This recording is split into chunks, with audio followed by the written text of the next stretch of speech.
Have you ever wondered how quickly our world can change?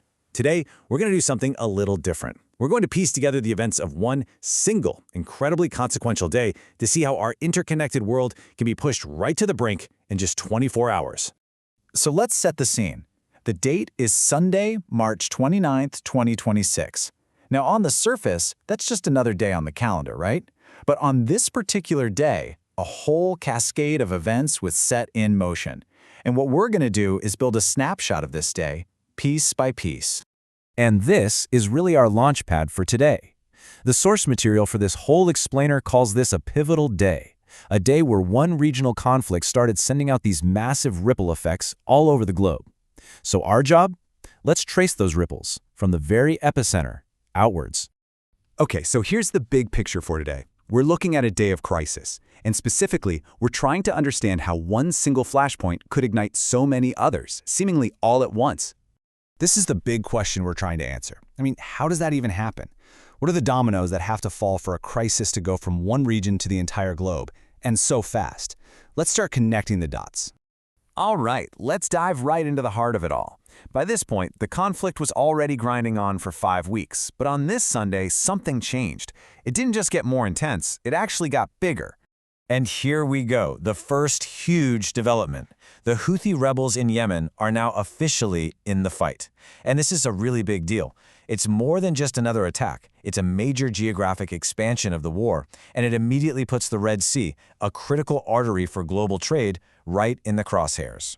At pretty much the same time, Iran makes its own big move. Its Revolutionary Guard Corps attacks industrial plants in Bahrain and the UAE. And get this, they weren't shy about why. They explicitly said these places were tied to U.S. military interests. So this wasn't just an economic attack. It was a loud and clear message sent straight to Washington. You know, in the middle of all this military chaos, something else happened that was just incredibly symbolic. For the first time in ages, Palm Sunday Mass at the Church of the Holy Sepulchre, one of the holiest sites in Christianity, was called off. It's just a stark reminder of how a conflict like this touches everything, even these ancient sacred traditions. So, with things clearly spiraling, the United States starts signaling that it might be ready for a massive escalation. We can see here that the Pentagon was actually finalizing plans for ground operations, and the elite 82nd Airborne was put on high alert. The stage was absolutely being set for a much bigger, direct U.S. involvement. Okay, so we've seen the epicenter. Now let's follow those shockwaves as they start to spread. The impact was immediate, and the rest of the world was absolutely scrambling to figure out what to do next. So you have this fascinating split screen happening. While some were gearing up for a bigger war, others were racing to find peace. Over in Islamabad, key regional players, we're talking Pakistan, Saudi Arabia, Turkey, and Egypt, they all get together for an emergency summit. And their goal was crystal clear.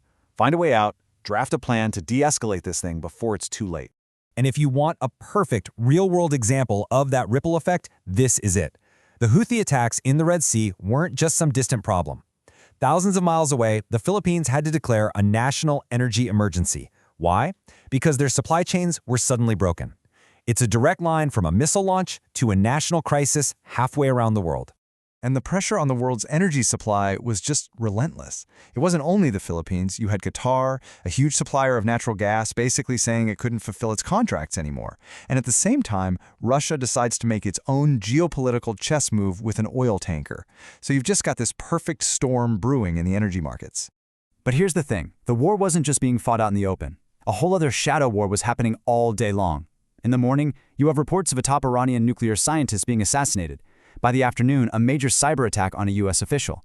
And by evening, you've got these geopolitical energy plays. The front lines were, well, everywhere. But it's so easy to get tunnel vision on a crisis like this. And you have to remember, the rest of the world doesn't just stop. Life, in all of its messy, complicated glory, just keeps going. Other stories, other histories are being made at the exact same time. I mean, just look at what else was happening, totally unrelated to the crisis in the Middle East.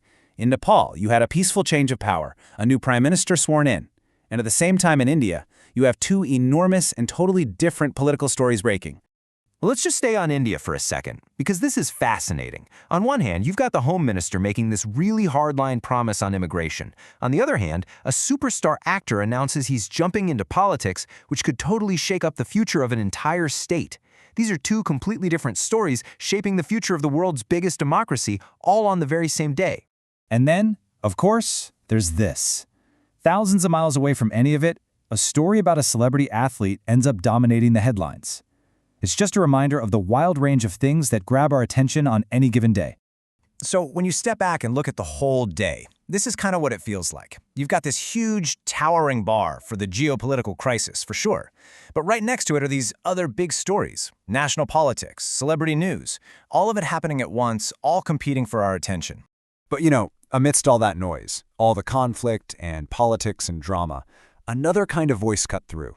From the Vatican, on that same Palm Sunday that was disrupted in Jerusalem, Pope Leo delivered this really powerful message, basically rejecting any idea that war could be justified by religion and calling for a peace of the brave.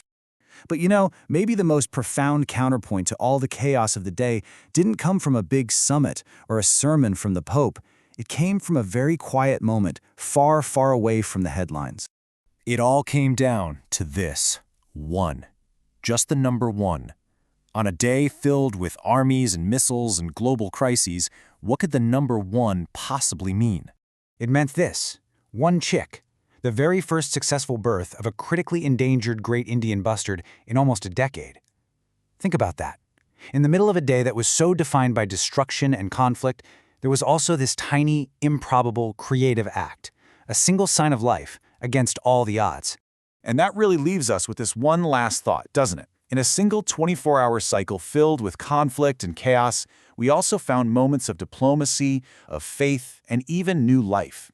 So, on a day when the world seems to be on the brink, perhaps the most important question is, where do we choose to find our hope?